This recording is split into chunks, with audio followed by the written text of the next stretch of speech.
I love action movies, and there are no action movies I love more than the John Wick franchise. But I have to ask myself why?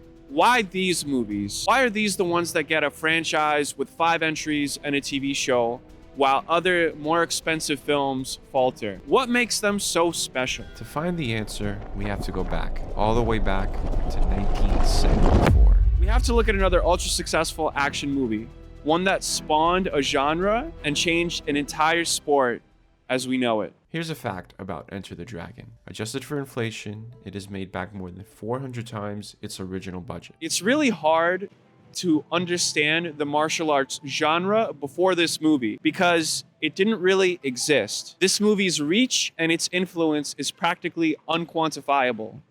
So let me try to quantify it. Its tournament-style action progression is said to have been the foundation for games like Street Fighter. Bruce Lee himself, specifically in this movie, is said to have inspired the Dragon Ball anime and manga, according to the creator. And many people, including professional fighters, have argued that the fighting style shown in the movie can be seen as the birth of modern MMA. By all accounts, this movie is an absolute legend, a titan beyond its time, a total behemoth. But when you watch it, you really wonder why. It's bland. I mean, really, really bland. The setting doesn't really matter. Characters aren't real people. The plot isn't significant. There are no surprises or dramatic revelations. And as a movie itself, from a technical standpoint, it's also completely unassuming. There's no flair to any of the photography. There's one and only one reason that people are feral about this movie.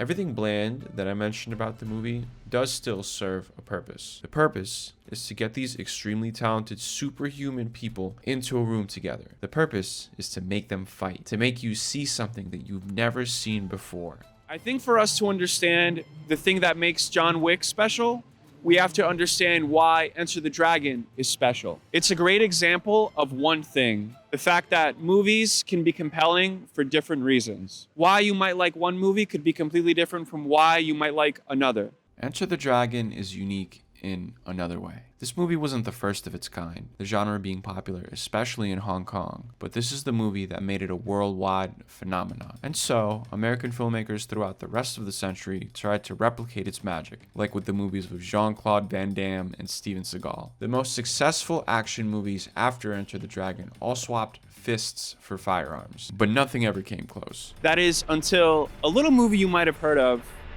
The Matrix. I think a lot of the reason that The Matrix is so successful is in how unique it is. Not just in its world, but in the action in this action movie. One of the main draws of The Matrix, just like Dragon, is its physicality. Except now, that physicality informs the themes and the plot of the movie. The Matrix is a movie with a big focus on what the human body can and cannot do.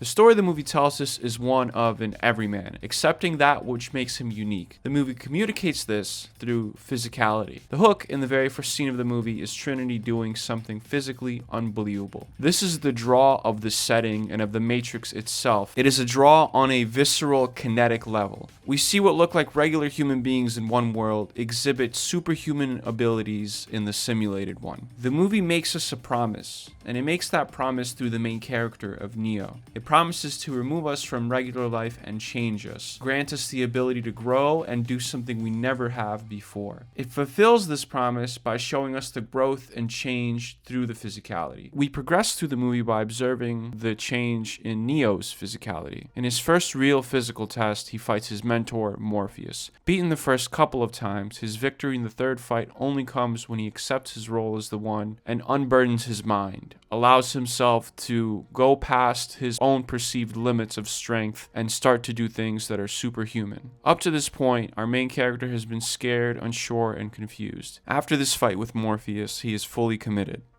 There's no going back. The promise that the movie makes to us through Neo is all made true in the finale. In the movie's most immortal and memorable scene, Neo dodges bullets, literally. Trinity responds in disbelief, saying he moves like the agents. The threat of the agents, the main antagonistic force of the movie, is a purely physical one.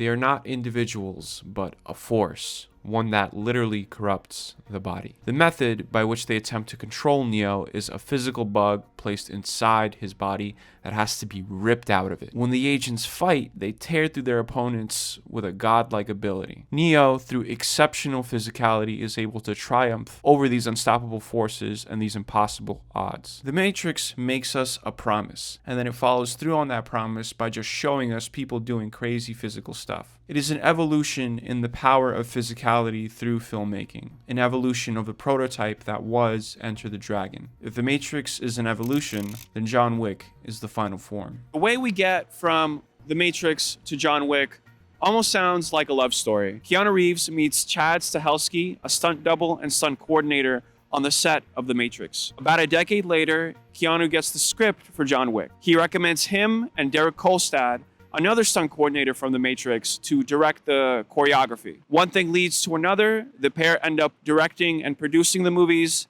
and the rest is history. The John Wick movies, like The Matrix, is about a legend. But unlike The Matrix, it's not about this legend's birth. The John Wick movies are the retelling of a legend, a myth come to life. The movie is like one big story told around a campfire. We, the audience, are the youngest generation. We have heard sprinklings of the myth of John Wick before. We've heard of the boogeyman. These movies act as the full tale, the story beginning to end being told to us. We see the myth come true in front of our eyes. The movie makes a promise to us that we will see the boogeyman. It fulfills this promise both through physicality and the filmmaking to support it. Going against the grain of typical action cinematography, the movie shoots its action differently. First, the takes are long and unbroken. Secondly, all the action is shot at a wide angle. You could see the bodies of all the performers, the full bodies. These two choices combine to create a showcase for exceptional physical talent. Much like the talented superhumans of Dragon or The Matrix, we see the full capability, the full potential of the human body fully realized. Unlike The Matrix, however, everything shown on screen is grounded in the movie's own reality. There's no computer simulation or programming discs to explain what we are seeing. All we have is our eyes and the very real people performing very real but almost unbelievable feats of physicality. The way the movies frame the physicality, combined with the awesomeness of it, all confirm the myth of John Wick. He's an unstoppable, unkillable curse of vengeance. He goes up against some pretty scary odds. In the third movie alone, he is hunted by the entire world of assassins he finds himself at the top of. Still, despite any and all unlikely odds, despite being shot, stabbed, run over, and everything in between, John Wick lives. He lives as the boogeyman, a force of vengeance, of wrath, and of fury. If John Wick wants to get you,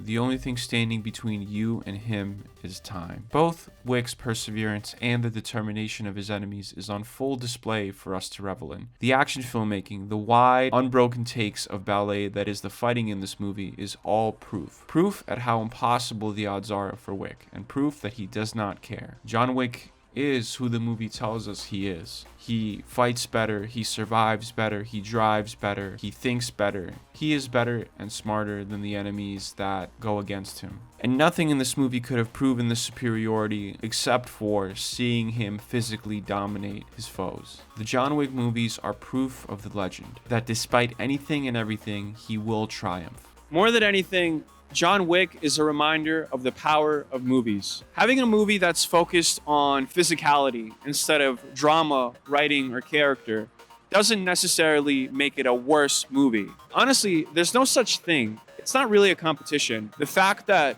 both types of movies can exist and do exist make our lives and our experiences with them as the viewers better and richer.